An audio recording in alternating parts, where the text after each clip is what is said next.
Hola, hola, muy buenas tardes, muy buenas con todos, que el Señor les bendiga. Acabamos de conectarnos hoy día martes 16 de junio 2020.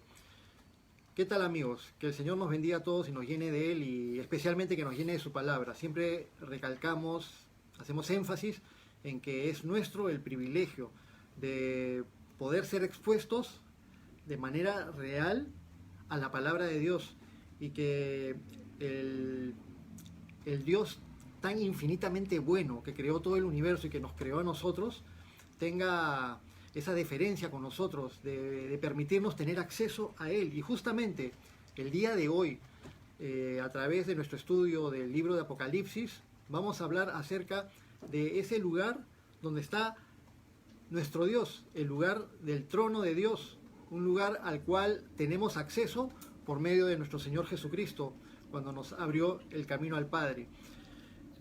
Antes de abordar lo que nos compete el día de hoy, saludos a todos los que se están conectando, que el Señor los bendiga.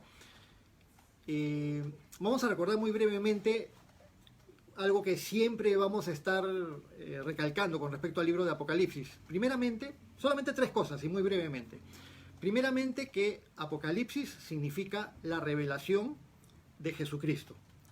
El Apocalipsis de Jesucristo, la revelación de Jesucristo. Es decir, que este no es un libro oculto, sino que por el contrario es un libro revelado para que los hijos de Dios, para que los siervos de Dios puedan saber las cosas que van a suceder pronto. Así que, como dijimos la semana pasada, quienes quieran saber de qué trata el Apocalipsis, quienes quieran saber de qué trata las cosas que van a suceder en los eventos futuros, tenemos acceso por medio de la lectura y el estudio de este libro. Además, habíamos mencionado que Apocalipsis es, aunque toda la palabra de Dios es una bendición para nosotros poderla leer y poderla escuchar y tener acceso a ella, pero Apocalipsis es el único libro de la Biblia que específicamente tiene un versículo que promete bendición para todos aquellos que lo lean. Apocalipsis 1.3, que dice: bienaventurado el que lee y los que oyen las palabras de esta profecía, porque el tiempo está cerca. Un tercer aspecto que siempre es bueno que lo recordemos para que comprendamos mejor este libro, el estudio del libro de Apocalipsis, es aquella clave que habíamos mencionado que se encuentra en Apocalipsis 1.19, cuando nuestro Señor Jesucristo le dijo al apóstol Juan: escribe las cosas que has visto y las que son y las que han de ser después de estas. Entonces, ese versículo, Apocalipsis 1.19, nos ayuda a bosquejar el libro completo. Escribe las cosas que has visto, Apocalipsis capítulo 1, la visión que tiene Juan de nuestro Señor Jesucristo. Y escribe las cosas que son la época actual, la era de la iglesia, desde la época de Pentecostés, la época de los apóstoles, hasta nuestros días, hasta que sea el rapto de la iglesia. Y escribe las cosas que han de ser después de estas. ¿Después de cuáles? Después de la era de la iglesia, las cosas que van a suceder después de estas, con la palabra griega que hicimos tanto énfasis las semanas anteriores, la palabra griega metatauta, que significa después de estas cosas. Y que cuando empezamos la semana pasada en el capítulo 4 dijimos que esta palabrita era importantísima porque en Apocalipsis 4.1 está mencionada dos veces y ahorita vamos a entrar de llenos ahí. Entonces, las cosas que van a suceder después de estas, esa tercera parte del libro de Apocalipsis abarca desde el capítulo 4 en adelante hasta el capítulo 22, desde el momento del rapto de la iglesia hasta que sucedan todos los eventos futuros que van a venir por delante, que lo vamos a ir detallando en el transcurso del estudio del libro de Apocalipsis. Entonces, acompáñenme al mismo libro de Apocalipsis, al capítulo 4, donde nos quedamos la semana pasada. La semana pasada vimos la primera parte del capítulo 4 de Apocalipsis y en esta oportunidad vamos a continuar después del versículo 2 del capítulo 4. A partir de este momento donde hay una línea divisoria con esta palabra metatauta, y por eso era el énfasis. La semana pasada nos detuvimos bastante en analizar el evento que se llama el rapto de la iglesia, porque el rapto de la iglesia marca un hito un antes y un después, donde termina la era de la iglesia o la era de la gracia. La iglesia de nuestro Señor Jesucristo es raptada y Jesús nos lleva para estar con Él para siempre, y a partir de ese momento se empiezan a desarrollar los eventos futuros. Acá sobre la tierra van a haber tiempos de tribulación, de gran tribulación, pero después viene la segunda venida de nuestro Señor Jesucristo, el milenio de Jesucristo, y luego el juicio final, y luego el estado eterno. Pero todo eso lo vamos a ver conforme recorramos el libro de Apocalipsis. Acompáñenme por favor con una oración y vamos al capítulo 4 de Apocalipsis. Amado Padre nuestro, nunca nos será suficiente el darte gracias por tantas bondades y tantas misericordias para con nosotros. Y entre todas las bendiciones que nos das, Señor, es que nos alimentas día a día, no solo de pan, sino, más importante aún, de tu palabra. Ese pan espiritual que alimenta nuestra alma, nuestro espíritu, y que nos hace estar fuertes espiritualmente, que nos permite conocer de ti y que nos permite conocer aquellas cosas que son buenas para nosotros, todo aquello que constituye tu voluntad. Pero además de eso, Señor, como si fuera poco, también nos permites tener acceso a conocer los eventos que van a suceder en el futuro, de la manera en que van a suceder. Y todo eso para que nosotros estemos apercibidos y para que tú sigas obrando en nuestra manera de ser, en nuestra manera de pensar, en nuestra manera de ver las cosas. Amado Dios, te queremos entregar nuestro estudio esta tarde. Te pedimos, te rogamos que nos llenes de tu Espíritu Santo, y a todos los que estamos aquí juntos estudiando y a los que vean este video en otro momento, te pedimos, Señor, que nos ilumines, que nos des sabiduría. Te bendecimos, Señor, te damos gracias y te lo pedimos todo en el nombre de tu Hijo Jesús. Amén. Entonces vamos juntos a Apocalipsis capítulo 4, desde el versículo 1. Voy a leer todo el capítulo 4. Vemos que Apocalipsis capítulo 4 solamente tiene 11 versículos. 11 versículos muy fácilmente de recorrerlos, así que los voy a leer todos y luego retomamos desde donde nos quedamos en la sesión anterior. Acompáñame por favor. Apocalipsis 4:1 dice: Después de esto miré, y he aquí una puerta abierta en el cielo, y la primera voz que oí, como de trompeta, hablando conmigo, dijo: Sube acá, y yo te mostraré las cosas que sucederán después de estas. Y al instante yo estaba en el Espíritu, y he aquí un trono establecido en el cielo, y en el trono uno sentado. Y el aspecto del que estaba sentado era semejante a piedra de jaspe y de cornalina, y había alrededor del trono un arco iris semejante en aspecto a la esmeralda. Y alrededor del trono había 24 ancianos, y vi sentados en los tronos a 24 ancianos vestidos de ropas blancas, con coronas de oro en sus cabezas. Y del trono salían relámpagos y truenos y voces, y delante del trono ardían 7 lámparas de fuego, las cuales son los 7 espíritus de Dios. Y delante del trono había como un mar de vidrio, semejante al cristal, y junto al trono y alrededor del trono 4 seres vivientes llenos de ojos delante y detrás. El primer ser viviente era semejante a un león. El segundo era semejante a un becerro. El tercero tenía rostro como de hombre, y el cuarto era semejante a un águila volando. Y los 4 seres vivientes tenían cada uno 6 alas, y alrededor y por delante estaban llenos de ojos, y no cesaban día y noche de decir: Santo, Santo, Santo es el Señor Dios Todopoderoso, el que era, el que es y el que ha de venir. Y siempre que aquellos seres vivientes dan gloria y honra y acción de gracias al que está sentado en el trono, al que vive por los siglos de los siglos, los 24 ancianos se postran delante del que está sentado en el trono y adoran al que vive por los siglos de los siglos, y echan sus coronas delante del trono diciendo: Señor, digno eres de recibir la gloria y la honra y el poder, porque tú creaste todas las cosas y por tu voluntad existen y fueron creadas. Hemos leído completo el capítulo 4. Habíamos mencionado la semana pasada y rápidamente lo recalcamos ahora, que en el versículo 1 empieza diciendo: después de esto miré, y al final del versículo 1 dice: y te mostraré las cosas que sucederán después de estas. Entonces, ya cuando ha terminado la era de la gracia, la era de la iglesia, con el rapto de la iglesia, y Juan es transpuesto al cielo, y ahora va a tener acceso a poder ver otro panorama completamente diferente al panorama terrenal. Después de estas cosas, ahí hay un punto de quiebre que nos indica que estamos entrando a la tercera parte del libro de Apocalipsis, a la parte que nos habla acerca de los eventos futuros.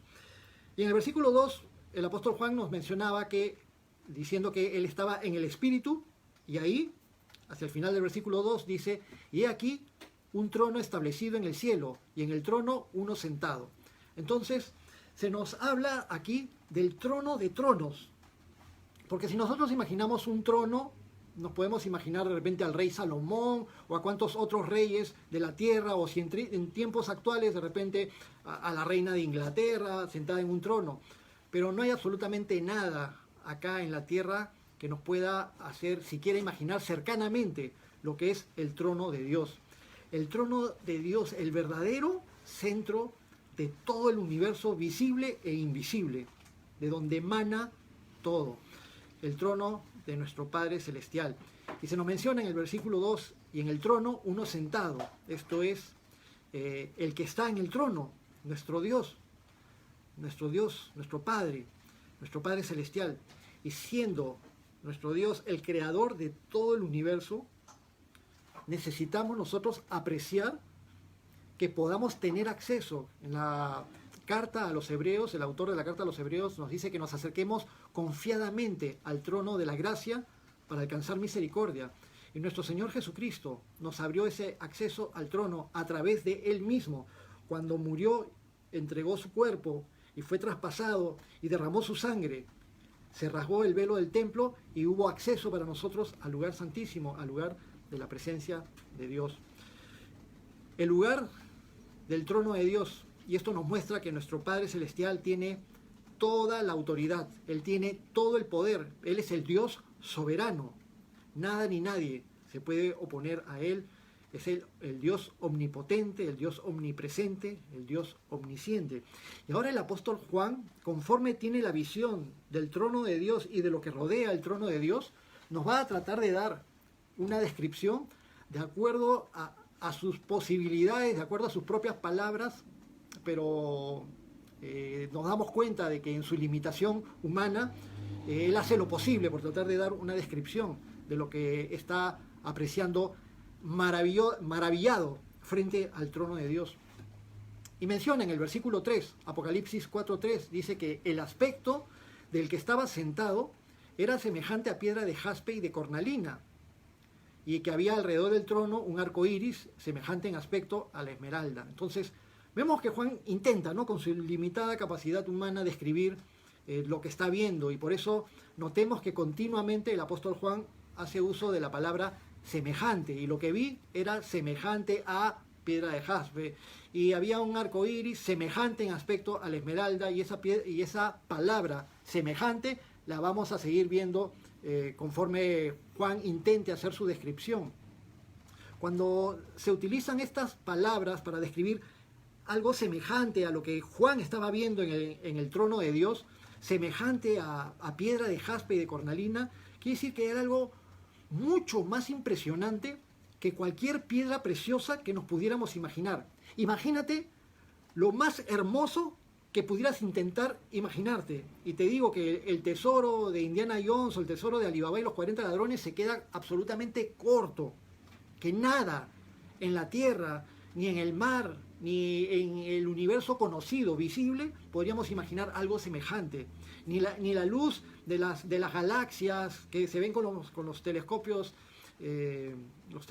más sofisticados, nada se podría comparar. Algo mucho más, que va más allá de lo que pudiésemos imaginar, como un diamante gigante del que brota todo tipo de luz, de las luces más preciosas jamás vistas alguna vez, refractando todo tipo de gama de diferentes colores, que no se limitan a los colores que nosotros conocemos acá en este mundo físico, sino mucho más abundantes, mucho más numerosos y alucinantes que todos los colores que podemos imaginar y conocer.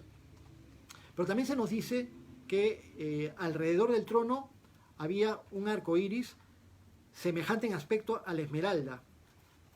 Y el arco iris nos remonta hasta el libro de Génesis, casi al principio, cuando después del diluvio universal, después de que el mundo antiguo terminó anegado y que solamente sobrevivió la familia de Noé, Dios le dio una promesa a Noé. Después de las primeras lluvias se formó este arco iris y Dios le dijo: he puesto esta señal en el cielo, es una señal de mi pacto, de que nunca más terminaré el mundo con un diluvio. Y esto nos recuerda la hermosa fidelidad de Dios para los seres humanos a los cuales ama, y la fidelidad de Dios a sus promesas. Es decir, a los que amamos y tememos a Dios, el arco iris representa su fidelidad y sus promesas. El diablo, Satanás, es un atrevido y él siempre ha tratado de imitar cosas que tengan que ver con Dios, plasmándola por medio de religiones falsas o por medio de ideologías.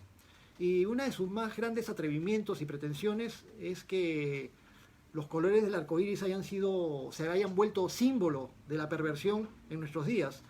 Pero a los hijos de Dios, el arco iris nos evoca la fidelidad de Dios y de sus promesas. Se nos menciona en el versículo 4, Apocalipsis 4:4, y alrededor del trono, de todo el trono de Dios, había 24 tronos, y vi sentado en los tronos a 24 ancianos, vestidos de ropas blancas, con coronas de oro en sus cabezas. A muchas personas que han querido estudiar el libro de Apocalipsis, siempre les ha intrigado la identidad de estos 24 ancianos. Se sabe que al menos los 24 ancianos están en tronos, pero no están en el trono. Y si están en tronos, en el libro de Daniel, en el capítulo 7, se nos habla de que estuvieron dispuestos tronos y que a los que se sentaron allí se les dio capacidad de juzgar. Entonces, aunque no se puede ser dogmático con la identidad de los 24 ancianos que están sentados en estos 24 tronos alrededor del trono de Dios, no se puede tener una opinión radical, 100% radical, pero muchos piensan que podría representar, al ser 24, podrían representar a las 12 tribus de Israel, representando a los redimidos de Dios del pueblo de Israel, y a los 12 apóstoles, representando a los redimidos de Dios de la iglesia del Señor. Recordemos que todos los redimidos del Señor vienen tanto del pueblo de Dios, del pueblo judío, del pueblo de Israel, como del pueblo gentil, que por adopción pudo llegar también a ser pueblo de Dios. Pero algunos dicen que no puede ser Israel, porque estos 24 ancianos están siendo representando a los redimidos en este momento en el cielo, antes de que haya terminado el tiempo de tribulación, cuando Jesús va a tratar con los últimos redimidos del pueblo judío y del pueblo de Israel. Pero, como dije, no se puede ser dogmático con esto, porque recordemos que en toda la historia del Antiguo Testamento, todos los santos, hombres y mujeres de Dios que terminaron su existencia terrena con temor de Dios y con amor a Dios, y aguardaron la esperanza de la salvación en Dios, todos ellos también fueron redimidos cuando Jesucristo murió en la cruz del Calvario. Y cuando Jesús, después de morir, descendió, bajó al Seol o al Hades, al corazón de la tierra, y se llevó a todos los que habían fallecido antes en fe, se los llevó al cielo, y a partir de ese momento, de ahí en adelante, después de que Jesucristo murió y resucitó, todos aquellos que murieran en la esperanza del Señor se van directamente al cielo, a la presencia del Señor. Y muchos, después, en los inicios de la iglesia cristiana, la mayoría de los creyentes cristianos eran judíos, y después se fueron añadiendo los creyentes gentiles. Estos 24 ancianos están vestidos de ropas blancas y con coronas de oro en sus cabezas, y siempre en el libro de Apocalipsis y en otros lugares de la Biblia se nos hace referencia a que las ropas blancas representan la justificación y santificación que uno tiene por la redención que se nos da en Cristo Jesús, por el sacrificio de nuestro Señor Jesucristo. Que nadie puede limpiar sus propias vestiduras con sus propias justicias, porque nuestras propias justicias, dice en el libro de Isaías, que son como trapos de inmundicia. Yo no me puedo hacer santo delante de mi Dios gracias a mi propio esfuerzo, porque nunca lo podría lograr. Pero gracias al Señor, que cuando Él murió en la cruz, mis pecados fueron puestos sobre Él en la cruz, y su santidad me fue imputada a mí de manera gratuita cuando creí y deposité en Él mi confianza, de tal manera que en Cristo somos justificados y santificados y somos vestidos con estas vestiduras blancas. Y así se les ve a estos 24 ancianos con sus vestiduras blancas y con sus coronas de oro encima de sus cabezas. En Apocalipsis 3:5, cuando habíamos estudiado, recuerdan los capítulos 2 y 3, el mensaje de Jesucristo a las 7 iglesias, lo cual está también acá mismo en la página de Gracia Calvary Chapel por Facebook o en el canal de Gracia Calvary Chapel en YouTube. Ahí también están todas estas prédicas anteriores del capítulo 2, el capítulo 3 de Apocalipsis, que son el mensaje de Jesucristo a las 7 iglesias. Y Jesús en Apocalipsis 3:5 dijo, el que venciere será vestido de vestiduras blancas. Entonces nos da esta esperanza, porque en la Biblia se nos dice que los que creen en Jesucristo, por nuestra fe es que hemos vencido y somos vestidos de vestiduras blancas. Estos 24 ancianos en el reino de los cielos entonces representan a los redimidos en tronos alrededor de nuestro Padre Celestial, con sus coronas de oro sobre sus cabezas. ¿Y por qué tendrán coronas de oro estos 24 ancianos que representan a los redimidos? Y es una deferencia de Dios, del Dios que está en el trono, que pone coronas en sus hijos, que pone coronas en sus redimidos, que pone coronas a aquellos que han terminado la carrera. Una deferencia de Dios hacia sus amados siervos y una indicación de un poder dado por Dios, no un poder que emana de las mismas personas por sí mismas, sino un poder recibido de parte de Dios. También en el mensaje a la iglesia de Filadelfia, en Apocalipsis 3:11, nuestro Señor Jesús nos dice, retén lo que tienes para que ninguno tome tu corona. Hay varios lugares de la Biblia donde se nos indica que los creyentes seremos coronados por la victoria de haber perseverado en fe hasta que terminemos la carrera. Entonces, cuando te humillas ante el Señor, cuando te humillas ante Dios, Él te honra y pone una corona sobre tu cabeza. Pero cuando tú, por tus propios medios y por tu propio orgullo, quieres recibir honra y alabanza de los seres humanos, entonces Dios te humilla más bien. En Mateo 23:12, nuestro Señor Jesucristo nos dice, Mateo 23:12, porque el que se enaltece será humillado, y el que se humilla será enaltecido. Entonces continuemos con la descripción, esta maravillosa descripción del trono de Dios. Apocalipsis capítulo 4, versículo 5 dice, y del trono salían relámpagos y truenos y voces.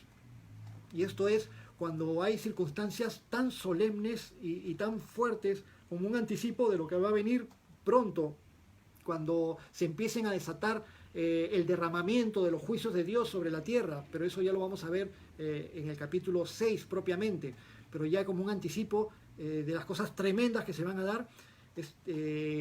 No sé si alguno de ustedes ha tenido mucha experiencia con escuchar relámpagos y truenos de la manera más fuerte. Acá en la ciudad de Lima no estamos acostumbrados a los truenos ni a los relámpagos. Muy ocasionalmente, a lo lejos, han habido veces que hemos visto un poco de relámpagos, pero no hay tormentas eléctricas en forma normal. En otros lugares del Perú sí, pero hay lugares del mundo donde las tormentas eléctricas son fortísimas y los relámpagos son las luces, pero los truenos, el sonido de los truenos son tan estruendosos que las personas incluso se asustan y los niñitos lloran y se van corriendo a la cama de sus papás por el sonido fuerte. Imagínense la solemnidad y la fortaleza de estos truenos y relámpagos y voces que salen del trono de Dios. Y continúa en el versículo 5 de Apocalipsis 4 diciendo, y delante del trono ardían 7 lámparas de fuego, las cuales son los 7 espíritus de Dios. Y los 7 espíritus de Dios, como lo hemos mencionado en 2 ocasiones anteriores, son una referencia a la plenitud del Espíritu Santo. Recordemos que el número 7 se repite muchas veces a lo largo de la Biblia, pero en el libro de Apocalipsis se repite una y otra vez el número 7. Y recordamos que el número 7 es el número de Dios, el número de lo perfecto, el número de lo completo, el número de lo que es pleno. Cuando hablamos de las 7 iglesias, hablamos de que 7 iglesias representan la plenitud del cristianismo. Aunque bien sabemos que las iglesias cristianas, por estar constituidas por seres humanos, no son perfectas, a diferencia de lo que es de Dios. En cambio, los 7 espíritus de Dios nos hablan de la plenitud del ministerio del Espíritu Santo, derramado acá sobre la tierra y actuando en el universo. El Espíritu Santo de Dios siempre actuando en todo lugar, la plenitud del Espíritu Santo de Dios, los 7 espíritus de Dios.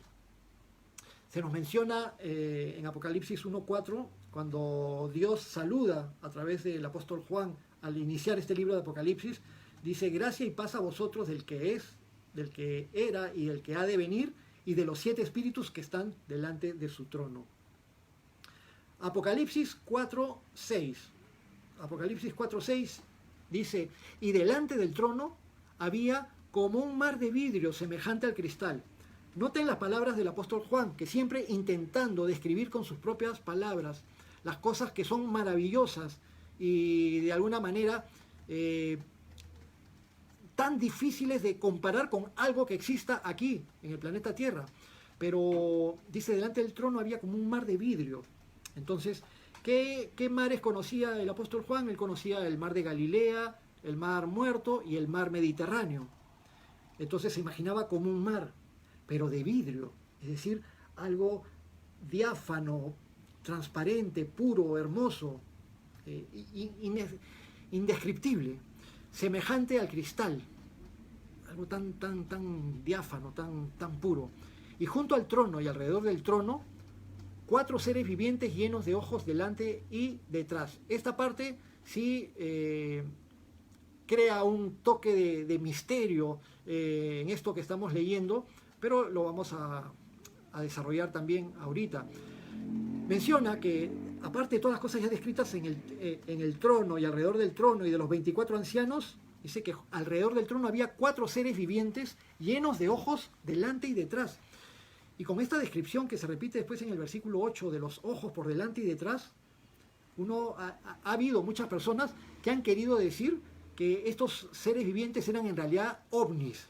¿Se imaginan un platillo volador con todas las lucecitas alrededor, yendo por aquí, por allá, con todas sus lucecitas girando, y nos transporta a imaginar películas de ciencia ficción o a todas aquellas personas que siguen esta cuestión de la ufología, el afán de querer atribuir a seres extraterrestres muchas cosas que suceden aquí en la Tierra, y que lo que hicieron los incas, en realidad los incas no lo hicieron, que fueron los extraterrestres los que fueron capaces de poner esas piedras tremendas en Sacsayhuamán o en Machu Picchu, quitándole mérito a los antiguos peruanos que fueron los que hicieron todas esas maravillas, o a los aztecas, a los mayas, o a los de las pirámides de Egipto y tantas otras cosas. Es un tema muy largo de tocar, el tema de la ufología, pero solamente diremos que estos descritos aquí en Apocalipsis, que también son descritos en el libro de Ezequiel, no son ovnis, porque acá se nos dice claramente que son seres vivientes. Estos 4 seres vivientes estaban llenos de ojos delante y detrás, simplemente que son seres indescriptibles, nunca antes vistos por Juan en ningún otro lado, y no podía describirlos de acuerdo a algo que conociera de acá en la tierra. Pero, sin embargo, va a utilizar algunas semejanzas con cosas que él sí conoce. Una descripción muy parecida a estos 4 seres vivientes, porque acá en Apocalipsis se les menciona como seres vivientes, pero en el libro de Ezequiel hay una descripción muy interesante tanto en el capítulo 1 como en el capítulo 10 de Ezequiel. Eso ya se los dejo como tarea para la casa, para que ustedes absuelvan su curiosidad y puedan leer ahí un poquito acerca de estos misteriosos seres angelicales, como vamos a describir ahorita. Entonces, en Ezequiel capítulo 10, allí se nos menciona que estos seres vivientes son descritos como querubines. Y querubines son un tipo de seres angelicales, seres celestiales. Entonces, no son seres humanos, no son máquinas, no son ovnis, son seres celestiales, son querubines. Y volviendo a Apocalipsis capítulo 4, versículo 7, el apóstol Juan nos empieza a describir estos 4 seres vivientes, estos 4 querubines. Y dice, el primer ser viviente era semejante a un león, el segundo era semejante a un becerro, el tercero tenía rostro como de hombre, y el cuarto semejante a un águila volando. Entonces, Dentro de toda esta rareza, seres vivientes, y que se nos va a describir más con las alas y todo, que tienen ojos alrededor, pero se nos dice que el primero era semejante a un león, el segundo semejante a un becerro, el tercero tenía rostro como de hombre y el cuarto era semejante a un águila volando. En el libro de Ezequiel también hacen mención de estas 4 facetas de estos seres angelicales, con rostro como de león, con rostro como de becerro, con rostro como de hombre, con semejante a un águila volando.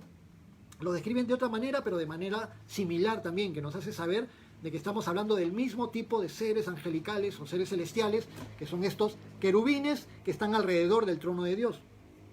Pero con respecto a esta semejanza que nos habla el apóstol Juan, semejante a un león, semejante a un becerro, rostro como de hombre y semejante a un águila volando, queremos detenernos un momento, hacer un énfasis aquí, para comentar algunas cosas muy interesantes, ante las cuales no es un planteamiento dogmático, no es que así es y así tiene que ser, sino que simplemente es algo que nos parece interesante. Porque hay algunas figuras que encontramos tanto en la ley de Moisés, en la época de Israel en el desierto, junto con Moisés, como también en tiempos posteriores en la época de nuestro Señor Jesucristo en los Evangelios.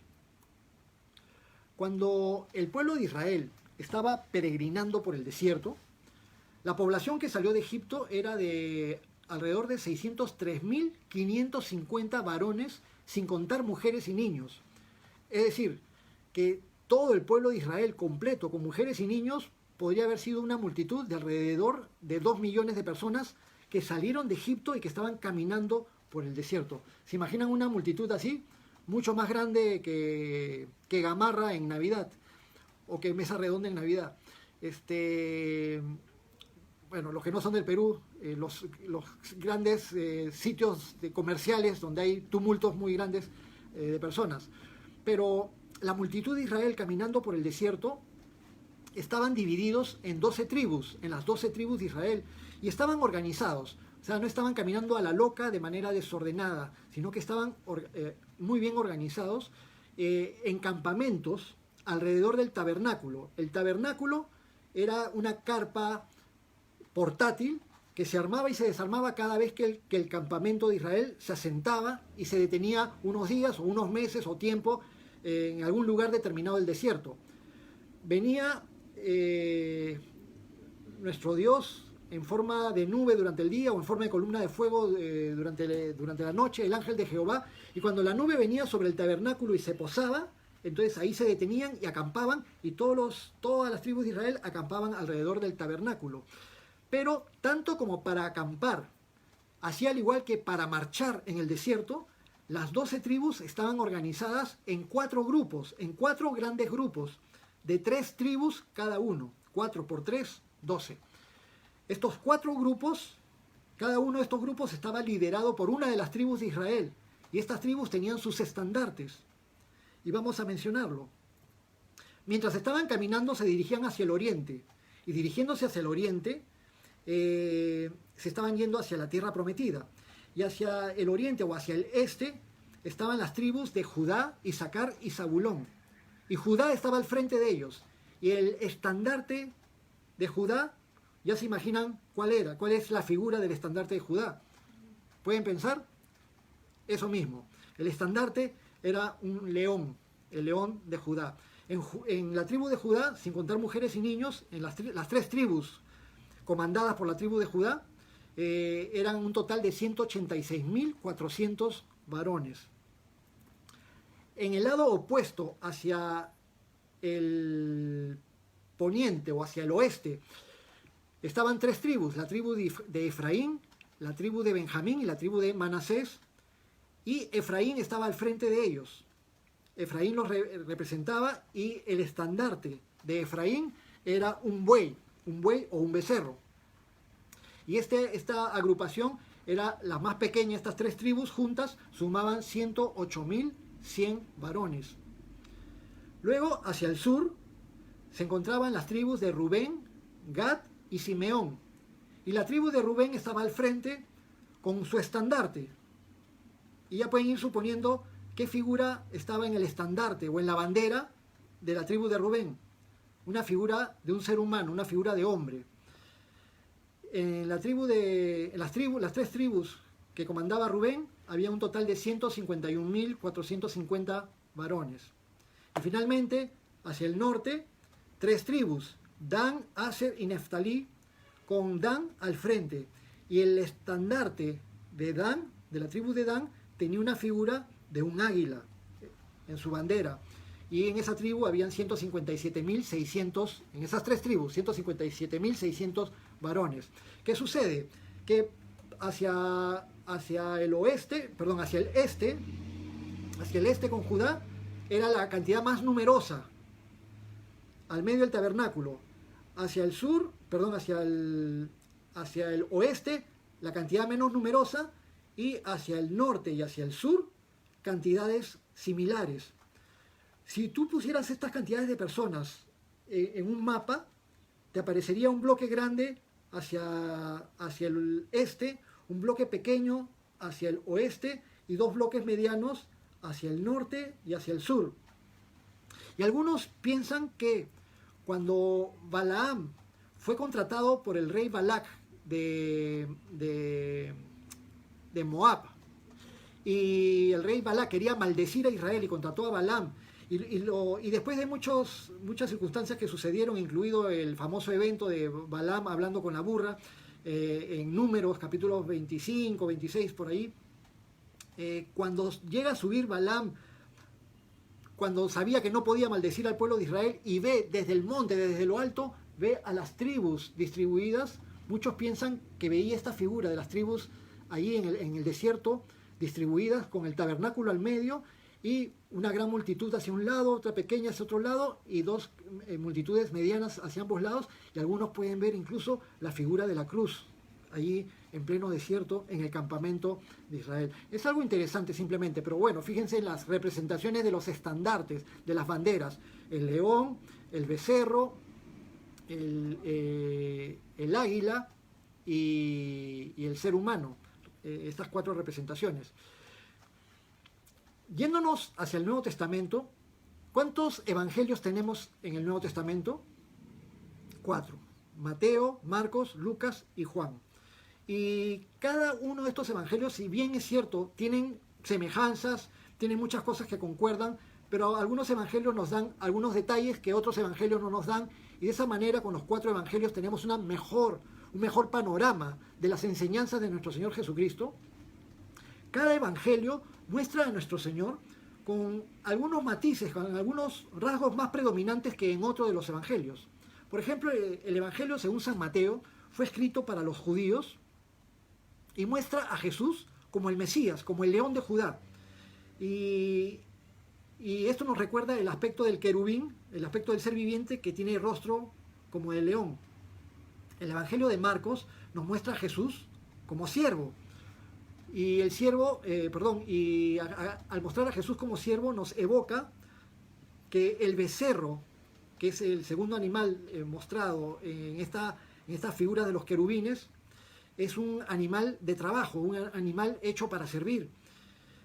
En el Evangelio de Lucas se nos muestra a Jesús como el Hijo del Hombre, se nos muestra a Jesús en su humanidad, y este es el aspecto mostrado por el querubín con cara de hombre.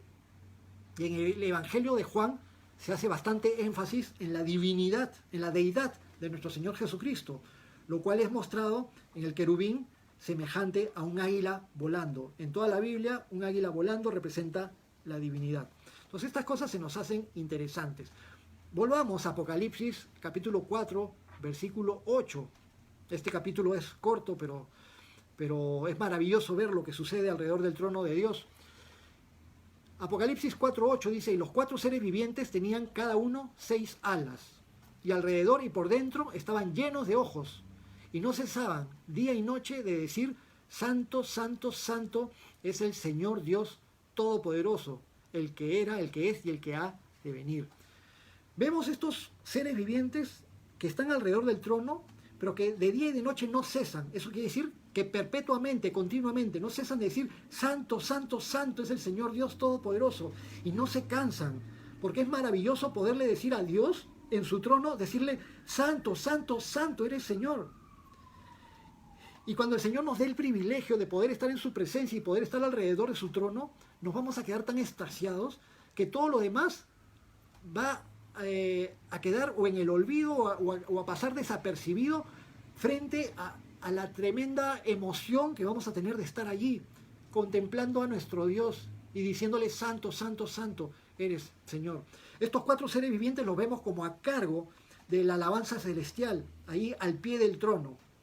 Ellos inician, incitan e invitan más adelante incluso a que todos los que están alrededor del trono, que son millones de millones que están alrededor del trono, entre seres angelicales y entre seres humanos redimidos, y todos alabando y adorando a Dios, y lo vamos a ver la próxima semana. Y estos 4 seres vivientes, los querubines, son los que incitan e invitan a esta adoración. En el libro de Ezequiel, que habíamos mencionado antes, pero en otro lugar del libro de Ezequiel, también se puede ver la descripción de otro querubín. Es en el capítulo 28 del libro de Ezequiel. Vamos allí a Ezequiel capítulo 28, versículos 12 al 16. Si ustedes tienen sus Biblias a la mano, me pueden acompañar. Si lo pueden buscar rápidamente en sus aplicaciones de la Biblia, también lo pueden hacer. Y si no, yo lo leo en este momento. Ezequiel capítulo 28, versículos 12 al 16. Y Dios aquí inspira al profeta Ezequiel para escribir en forma velada, pero que se nota que está hablando acerca de Satanás antes de su caída. Ezequiel 28, 12. Tú eras el sello de la perfección, lleno de sabiduría y acabado de hermosura. En Edén, en el huerto de Dios estuviste, y de toda piedra preciosa era tu vestidura, de cornerina, topacio, jaspe, crisólito, berilo, onice, zafiro, carbunclo, esmeralda y oro. Los primores de tus tamboriles, flautas y flautas estuvieron preparados para ti en el día de tu creación. Tú, querubín grande, protector, yo te puse en el santo monte de Dios. Allí estuviste, en medio de las piedras de fuego te paseabas. Perfecto eras en todos tus caminos, desde el día en que fuiste creado hasta el día en que se halló en ti maldad. A causa de la multitud de tus contrataciones, fuiste lleno de iniquidad y pecaste, por lo que yo te eché del monte de Dios y te arrojé de entre las piedras del fuego, oh querubín protector. Y se nos habla acá de este querubín. Un querubín que no se conformó con tener el lugar más alto en el reino de los cielos después de Dios.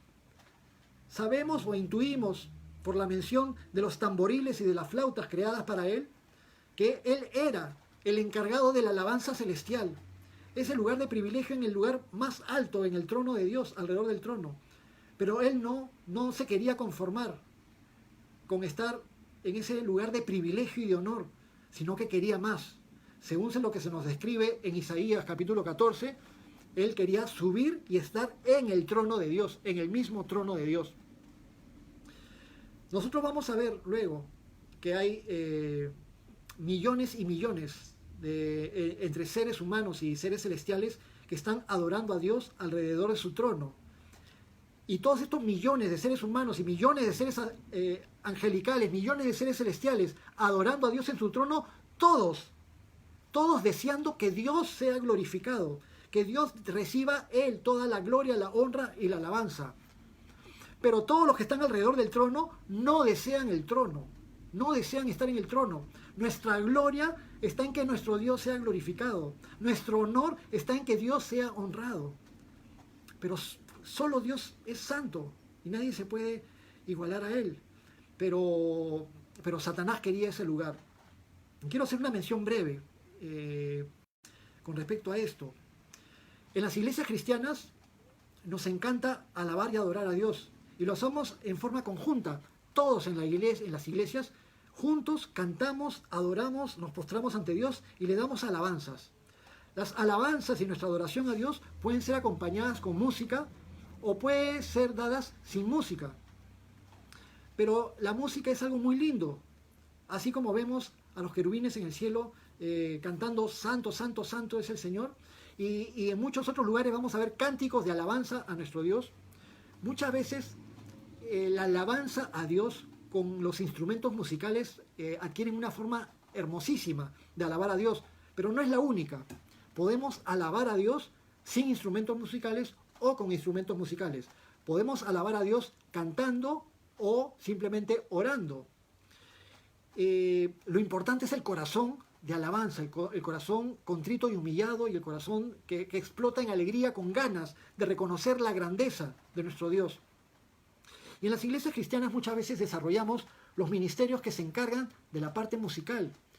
Pero obviamente, como otras áreas del ministerio, no se trata solamente del desarrollo de las habilidades musicales, así como cuando alguien prepara una prédica, no se trata de que sea un buen historiador o un buen orador.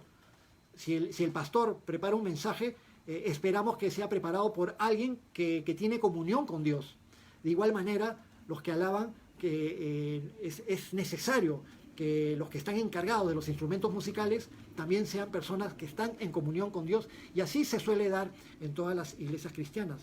Pero así como Satanás fue tentado siendo un arcángel, un querubín en la posición más alta en el reino de los cielos, y que tenía esta ocupación en la alabanza en los cielos, y fue tentado a querer más, a querer un reconocimiento que no le correspondía, muchas veces las personas pueden ser tentadas, sean pastores, sean siervos, sean líderes, participar en la iglesia cristiana para querer el reconocimiento de los demás, para querer que los demás nos vean, para querer tener renombre, para querer ponernos por encima de otras personas. Es una tentación con la cual el enemigo muchas veces intenta tirar abajo a líderes, a pastores, a miembros del grupo de alabanza y miembros en general del ministerio, cuando alguien trata de tomar una posición que no es la que corresponde, que no es la adecuada delante de Dios. Un verdadero siervo de Dios siempre va a querer que únicamente Dios sea glorificado. Y por eso es que los miembros de la alabanza siempre tienen que tener mucho cuidado y mucha oración para que Dios no permita que cuando estamos alabando al Señor querramos captar la atención hacia nosotros, porque no se trata de que nos atiendan a nosotros, sino que con nuestra ayuda, con nuestros instrumentos, todo el mundo alabe a Dios. Solo Dios es santo, nadie se puede igualar a Él. Por eso es que los seres vivientes le cantan. Volviendo al versículo 8 de Apocalipsis 4, santo, santo, santo es el Señor Dios Todopoderoso, el que es, el que era y el que ha de venir. Dios es santo. Lo estuve conversando el día viernes con el grupo de jóvenes adultos. Dios es santo, Dios es diferente, Dios es único. No hay nada ni nadie igual a Él. Es infinitamente santo en su esencia, en su actuar, en sus atributos, en todo lo que Él es. Es infinitamente puro, infinitamente limpio, recto y justo. La palabra santo significa consagrado. Cuando se trata de una persona o algo que ha sido consagrado a Dios, separado para Dios. Pero Dios mismo no es separado para Él. Dios es separado de todo. Dios es distinto de todo. No hay nada que se le acerque ni que se asemeje a Él. Dios no puede ser influenciado en lo más mínimo, ni por la maldad, ni por la oscuridad, ni por nada que sea sucio. Dios es santo, santo, santo. Y siempre tenemos que pensar así cuando nos acercamos a Él, con toda reverencia, porque Dios es santo, santo, santo, infinitamente más santo que todo lo que existe, que todo lo que podamos conocer. Pero además de eso, esta indicación nos hace pensar en Isaías capítulo 6, también ahí escuchamos, en ese momento se les llama serafines, cantando santo, santo, santo. Y acá en Apocalipsis, los querubines cantando santo, santo, santo. Pero nos hace pensar en que el Padre es santo, el Hijo es santo y el Espíritu Santo es santo. Santo, santo, santo es nuestro Dios eterno. Un solo Dios que existe para siempre en tres personas, el Padre, el Hijo y el Espíritu Santo. Versículo 9, y estamos cerca de terminar. Perdón. Apocalipsis 4, 9. Y siempre que aquellos seres vivientes dan gloria y honra y acción de gracias al que está sentado en el trono, al que vive por los siglos de los siglos, los 24 ancianos se postran delante del que está sentado en el trono. ¿Notan? Ni los querubines ni los ancianos quieren estar en el trono, sino que todos están para la alabanza, la gloria y la honra del que está sentado en el trono. Versículo 10, y los 24 ancianos se postran delante del que está sentado en el trono y adoran al que vive por los siglos de los siglos y echan sus coronas delante del trono, diciendo: Señor, digno eres de recibir la gloria, la honra y el poder, porque tú creaste todas las cosas. Dios me creó a mí. No existiríamos, ni tú, ni yo, ni nadie, ni nada, si no fuera porque Dios nos amó y nos quiso dar un propósito en nuestra existencia. Vinimos de Él, fuimos creados por Él. Nuestra vida tiene sentido y sabemos hacia dónde vamos. Y eso nos causa esperanza y le da sentido a nuestra existencia. Y por eso no vagamos en sentimientos o en pensamientos vanos, pensando, ay, no sé por qué estoy acá, no sé por qué he nacido, no sé para qué vivo, no sé qué sentido tiene mi vida, me quiero morir. Porque sé para qué he sido creado y sé a dónde voy cuando este tiempo termine aquí en la tierra. Dios me hizo. Todo lo que existe, todo lo creado, debe honrar y ser agradecido con Dios. Solo Dios, únicamente Dios, merece todo reconocimiento y todo agradecimiento. Hay personas que creen que merecen que Dios y que los demás reconozcan sus grandes esfuerzos y que le den las gracias.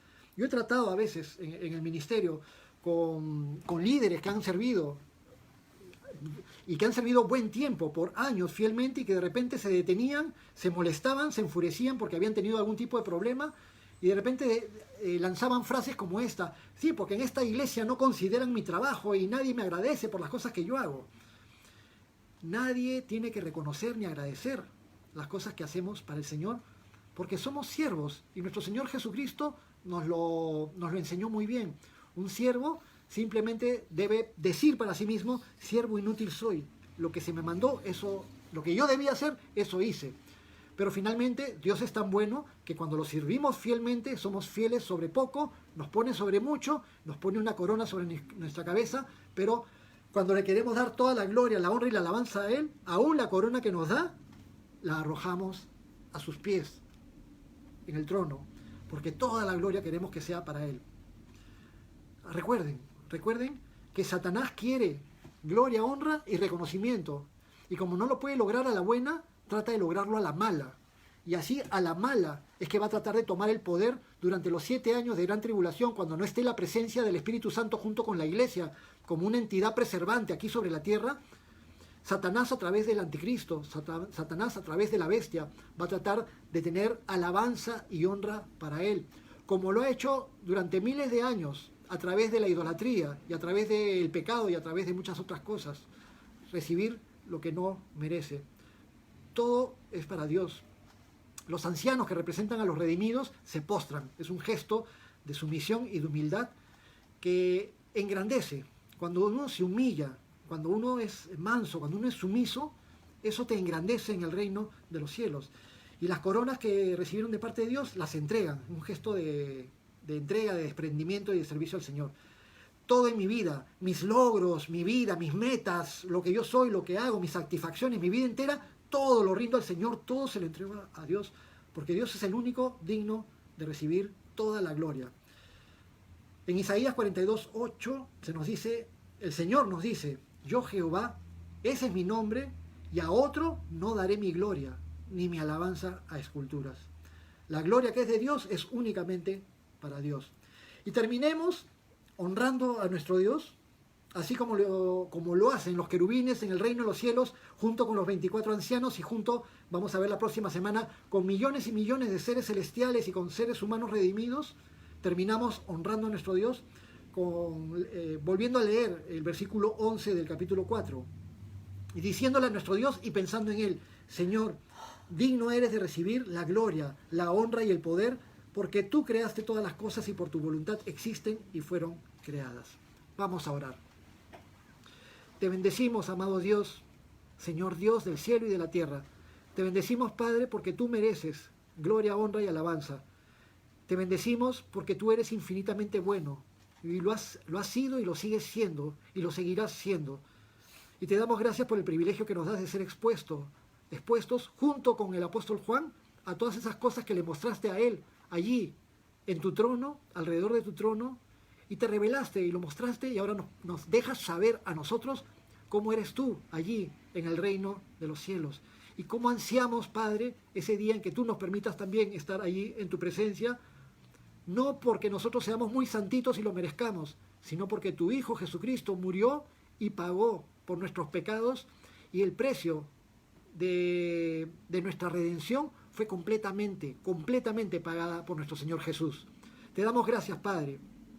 Te pedimos, Señor, que nos ayudes a darnos cuenta de quién eres tú, de quién es tu Hijo Jesucristo, de lo infinitamente grande que eres, y de darnos cuenta de cuán bueno eres para con nosotros. Te damos gracias por este estudio, te entregamos este tiempo que tenemos por delante, y todo te lo pedimos en el nombre de tu Hijo Jesús. Amén. Muy bien, la próxima semana continuamos el próximo martes con Apocalipsis capítulo 5, que ya nos va a dar la introducción previa a el tiempo de la gran tribulación, cuando se desaten los juicios y la ira de Dios sobre un mundo completamente depravado y pecaminoso. Pero esos eventos van a suceder en el futuro, como bien dijimos, después de la era de la iglesia en la cual nos encontramos en la actualidad. Unos anuncios antes de retirarnos. Recuerden las actividades que tenemos durante la semana. Durante la semana tenemos principalmente 4 estudios de la palabra. Los días lunes, el estudio de 1 Tesalonicenses con, iba a decir el apóstol Iván, tampoco es el profeta, con el pastor Iván. 1 Tesalonicenses, lunes a las 5 de la tarde. Martes a las 5 de la tarde conmigo, el estudio de Apocalipsis. Jueves a las 5 de la tarde, el estudio de 1 Samuel con el pastor Lucho. Y domingos, estudio de Salmos Selectos con el pastor Lucho, el domingo en nuestro servicio dominical, a partir de las 10 de la mañana con la alabanza, y luego el estudio de la palabra. Aparte de esto, tenemos actividades en el transcurso de la semana. La reunión de damas, desayuno de caballeros, reunión de oración. Tenemos mañana miércoles a las 5 de la tarde. Hay reunión de jóvenes adultos, reunión de adolescentes, reunión de jóvenes varones y reunión de jóvenes y adolescentes de damas, las chicas. Entonces todas estas reuniones, todas estas actividades que tenemos durante la semana están ahí publicadas en la página de Gracia Calvary Chapel, y les recomiendo que busquen el anuncio, lo lean para que sepan exactamente los días y las horas en que se dan estas actividades. Cada vez tratando de mejorar un poquito la calidad en el audio, en el video, en los recursos tecnológicos que nos da el Señor. Bueno, con alegría seguimos adelante en nuestra noventena durante este tiempo, orando y perseverando en el Señor. Hay mucho por qué orar, y cosas que muchas personas les están sucediendo en nuestros tiempos, así que necesitamos estar unidos orando los unos por los otros. Que el Señor les bendiga a todos, amigos, amigas. Gracias por haberse conectado. Los jóvenes adultos, la reunión es de jóvenes a partir de los 18 años hasta los 30 y tantos. La reunión de jóvenes adultos, que son los días viernes a las 8 de la noche. Y si quieren participar, o tienen a alguien conocido que quiera participar, por favor, por aquí mismo, en la página de Gracia, pongan un comentario dándome el nombre de la persona con su correo, que tiene que ser un correo, una cuenta de correo en Gmail, porque nuestra reunión lo hacemos en la plataforma de Meet. Muy bien, ahora sí, que el Señor les bendiga a todos y nos vemos muy pronto en la siguiente actividad. Bendiciones para todos.